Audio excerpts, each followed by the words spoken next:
Programa Vida Mais. Oferecimento: Santa Fé, Centro Hospitalar e Maternidade. Aramis, Shopping Rio Poti, Piso L2 e Avenida Homero Castelo Branco. Faculdade 7. É muito mais que tecnologia. Construtora estrutural, edificando sonhos. Unimed Teresina, cuidar de você. Esse é o plano. LogMed, saúde fácil. Core Clínica, uma clínica carinhosamente pensada para você. Rua Coelho de Resende 483. A gente tem a honra de receber hoje aqui no nosso estúdio, no nosso consultório, a nossa amiga doutora Viviane Teles, que nós já temos o prazer de trabalhar ao longo de décadas dentro do hospital. Ela que é especialista em psicologia hospitalar, trata pacientes que têm doenças graves como câncer, como doenças do coração também, e está aqui para conversar com a gente e falar um pouco como que esses momentos de desafio e momentos de crise,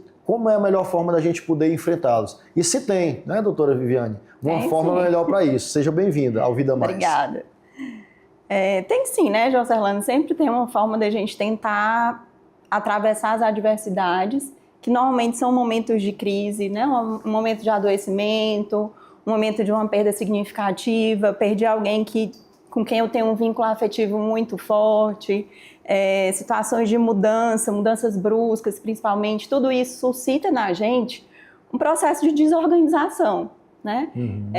De impacto emocional muito grande muitas vezes e que precisa de um tempo para que a gente, diante de toda aquela situação nova que se apresenta, a gente consiga acalmar um pouquinho, entender melhor como é que aquela situação está acontecendo e quais são as possibilidades que eu tenho, né, de superar ou de desenvolver estratégias e manejo para conseguir sair do que a princípio parece uma situação muito difícil de lidar, né? Quando você consegue entender melhor, vai destrinchando direitinho o que está acontecendo, você consegue também observar quais são as possibilidades que você tem diante daquela situação.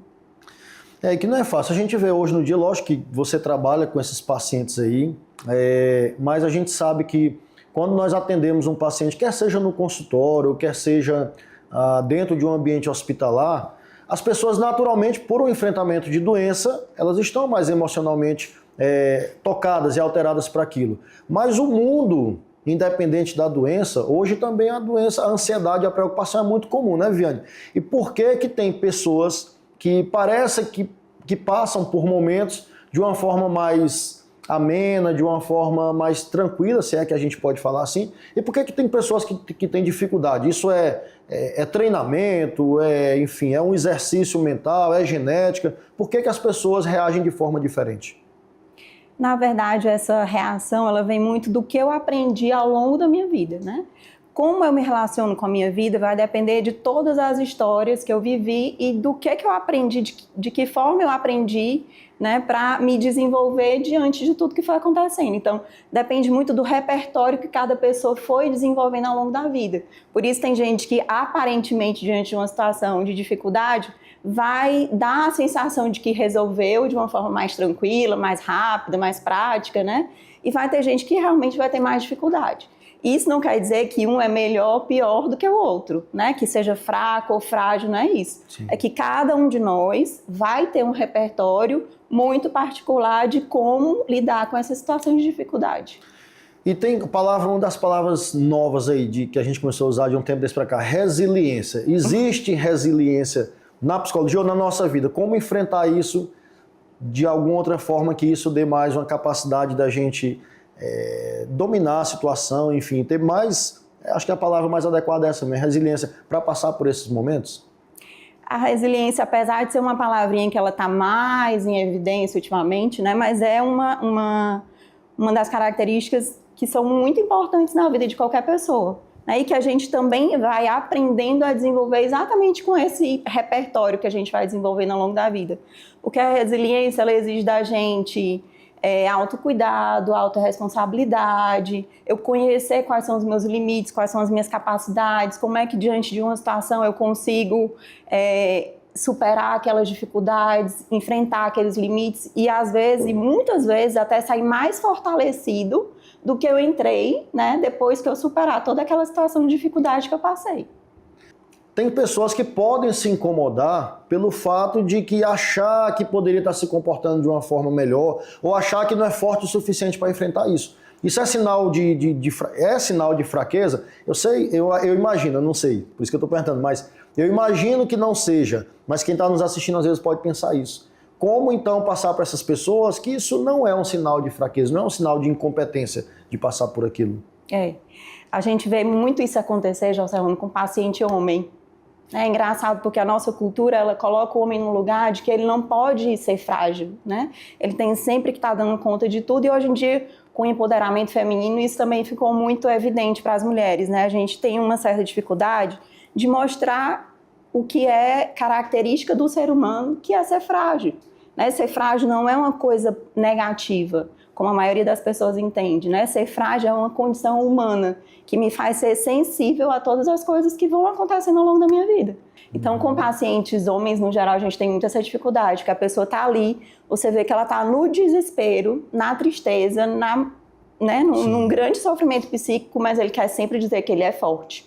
Porque se ele disser que ele é frágil, para ele parece que é fraqueza. E a fraqueza vem como se fosse uma incompetência, né? Eu não sou capaz de lidar com aquilo, então eu sou inferior às outras pessoas por causa disso. E isso traz um sofrimento muito grande mesmo. Mas você percebe, Viviane, assim, porque nem sempre é fácil para algumas pessoas assumir que precisa.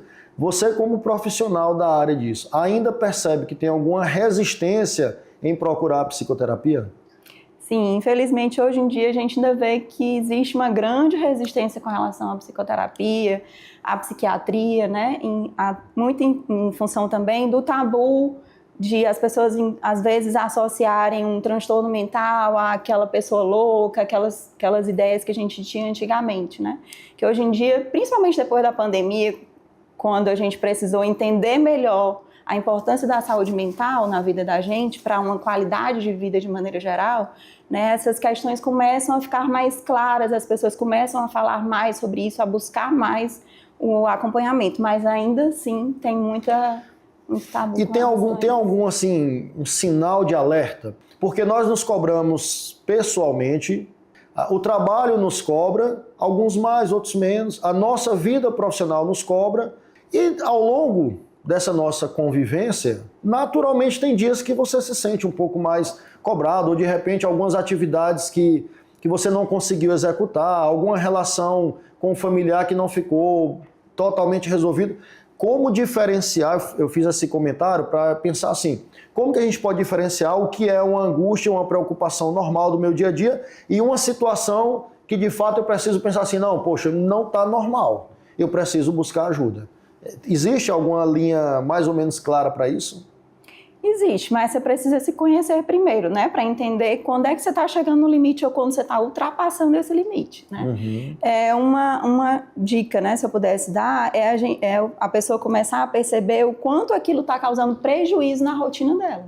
Né? Se aquela ansiedade, se aquele pensamento, se aquela dificuldade me atrapalha nas outras funções que eu preciso exercer, se está tudo muito confuso, desorganizado, minha rotina saiu todo do que era programado, né? Eu estou tendo, por exemplo, momentos de choro, emoções que têm muita labilidade, uma hora eu estou muito bem, outra hora eu não estou. Então, esses são sinais bastante claros, né, inclusive, de que você não está conseguindo lidar com aquilo que está acontecendo e aí, de fato, precisa da ajuda de alguém.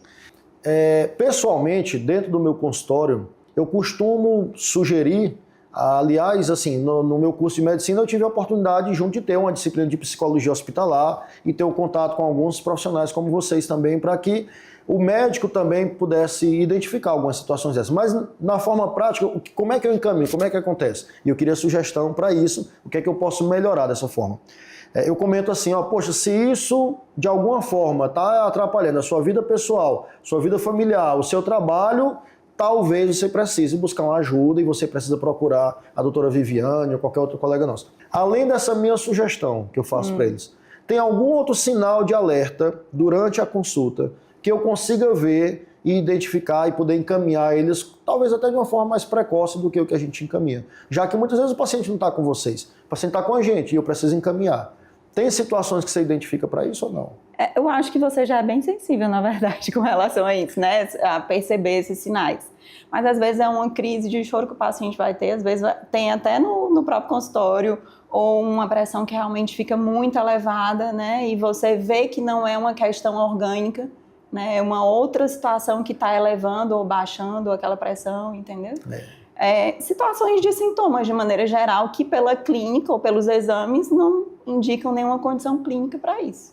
Não indica. Eu costumo falar, Viviane, até já falei aqui no programa também, e falo nas nossas rodas de conversa, que às vezes o paciente vem para fazer um check-up, uma avaliação do coração, e a gente percebe nos primeiros 30 segundos o jeito, eu não sei se isso é exagero ou não, mas o jeito que o paciente olha para você, o jeito que ele fala, você entende que aquela consulta, ela não... Pode até ter alguma doença do coração, e se tiver a gente vai identificar. Mas naquele momento a gente já leva a conversa mais para um lado ali de saber como é que está o bem-estar e tudo. Então nessas situações, às vezes, a gente consegue identificar e trabalhar. Mas eu queria continuar essa entrevista com você perguntando o seguinte: situações de extrema dificuldade de lidar. Por exemplo, uma descoberta de uma doença grave, uma perda importante, enfim, situações mais extremas. Existe alguma técnica, alguma forma que as pessoas podem utilizar no dia a dia, além daquelas sessões que já tem com você? Tem alguma coisa que ela possa fazer em casa, no dia a dia dela, para ajudar a passar pela situação? A gente tem, assim, por exemplo, em momentos de grande estresse ou de grande ansiedade, em que, por exemplo, a respiração já fica, né, mais ofegante, você tende a ficar em sinal de alerta. Então, tem exercícios respiratórios que vão ajudar as pessoas a se centrar na respiração, né, e assim diminuir todo esse ruído que tem por fora e tentar acalmar até a frequência cardíaca só pelas manobras de respiração, né? Você poder também sempre entender que você pode pedir ajuda, né? Que as situações difíceis, elas vão aparecer para todo mundo. Se a gente divide essa dificuldade com alguém, compartilha essa dificuldade com uma pessoa que é da sua confiança, com quem você de fato pode falar, né, do que está causando a angústia, da dificuldade, isso também já ameniza aquela situação que se você guardar sozinho vai ser bem mais difícil, né? Sim. E aí existem várias técnicas, assim, tem também a escrita terapêutica que a gente chama, estou num momento muito confuso, então eu vou procurar sentar um minutinho num lugar silencioso e vou tentar escrever sobre o que eu estou sentindo. Ali eu vou conseguir entender melhor quais são os sentimentos que estão aparecendo, quais são as emoções e organizar melhor diante daquilo que foi eu mesmo que escrevi sobre o que eu estou vivenciando. Existe alguma possibilidade de momento de angústia, ou muitas vezes as redes sociais, e o impacto que a percepção da vida do outro tem para outras pessoas, isso pode impactar positivamente ou negativamente no ser humano? Com certeza. E o que a gente vê é que tem impactado muito negativamente, né? Nesse sentido de que eu quero me comparar com a vida do outro quando eu não faço a menor ideia de como de fato aquele outro é. Que recursos ele tem para estar mostrando aquilo, porque na internet, nas redes sociais, a gente não vai mostrar o lado ruim. O que está lá é a viagem, é a casa nova, é o carro novo, né, o relacionamento que está dando certo. Só a parte boa. Só a parte boa. Se você abrir a porta da casa da pessoa, talvez seja completamente diferente daquilo que você está vendo. Mas ela está mostrando aquilo e se você compra aquilo como se fosse uma verdade, né, acaba de fato fazendo com que você se cobre para também ter aquela sensação de que a pessoa está feliz, está realizada, está com muito dinheiro no bolso, está com tudo certinho, como na verdade, na vida real, a gente sabe que não é bem assim. Todos nós vamos passar por momentos de dificuldade.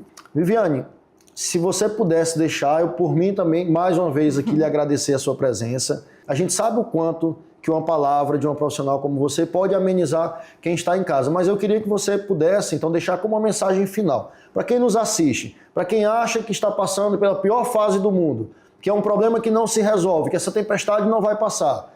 Deixa uma mensagem para essas pessoas, como que ela pode enfrentar e passar esse dia a dia. Então, tem uma frase de um psiquiatra, né, psicoterapeuta, que foi muito importante para a psicologia, que ele fala alguma coisa parecido com, assim, nós não somos o resultado do que acontece com a gente, né? Nós somos o resultado do que fazemos com o que acontece com a gente. Então, ele traz para a gente essa ideia de que, independente das situações difíceis que vão acontecer, principalmente na vida adulta, né? E na vida adulta ninguém vai responder ou resolver por nós, somos nós mesmos que vamos ter que agir, né? É importante que a gente pegue a responsabilidade da vida para nós mesmos, né? Eu não posso terceirizar o que só eu posso fazer. Eu não posso pedir que alguém faça o meu autocuidado. O autocuidado é eu comigo, né? É eu me conhecendo melhor, eu entendendo quais são as minhas crenças, meus valores, o que é meu limite, o que eu suporto, o que eu não vou suportar, que se eu ultrapassar eu vou adoecer, ou eu vou me colocar em situações de adoecimento. Então, o autoconhecimento para o desenvolvimento emocional, mental, psicológico, ele é extremamente importante. Às vezes a gente consegue ir fazendo esse processo de evolução ao longo mesmo do período de desenvolvimento. E às vezes a gente não consegue por uma série de fatores, né? Então, quando eu não estou conseguindo, exercer todas as minhas capacidades, ou conseguir manejar situações de dificuldade, ou quando eu, diante de uma situação, eu travo ao invés de conseguir entender quais são as possibilidades e superar e crescer, é importante que a gente possa procurar a ajuda de um profissional e entender que ninguém nasce sabendo tudo, né? A gente às vezes tem essa exigência. Não, eu não posso demonstrar fraqueza, não posso dizer que eu não sei disso, que eu não aprendi isso, porque então eu vou estar num nível inferior. A gente precisa ter humildade e reconhecer quando precisa aprender e buscar as formas para aprender e aí sim se desenvolver e chegar no patamar que a gente quer chegar, né? Que é sempre estar melhorando e crescendo ao longo da vida. Perfeito, Viviane. É isso, gente. Não tem fórmula mágica, não tem situação que você vai se sentir confortável em todos os momentos. E se alguma fase da sua vida não está da forma que você se programou, da forma que você se organizou, acha que poderia ter sido diferente, entenda mais uma vez o nosso interesse de conversar aqui com a doutora Viviane, foi passar que esses momentos precisam ser identificados e tratados, e hoje a psicologia tem muito a oferecer para que você possa ter uma vida melhor, não só física, que isso de fato você tem que buscar todo dia também, mas principalmente sua saúde mental. Doutora Viviane, muito obrigado pela sua presença aqui. Tenha o Vida Mais aqui como uma extensão do seu consultório também, porque sempre você vai ser bem-vinda para a gente falar desses temas que são tão sensíveis. Obrigado. Eu que agradeço. E esses temas a gente poderia passar muito tempo aqui conversando com eles, porque eles realmente rendem muita conversa, né? Mas eu vou estar sempre à disposição também. Obrigado.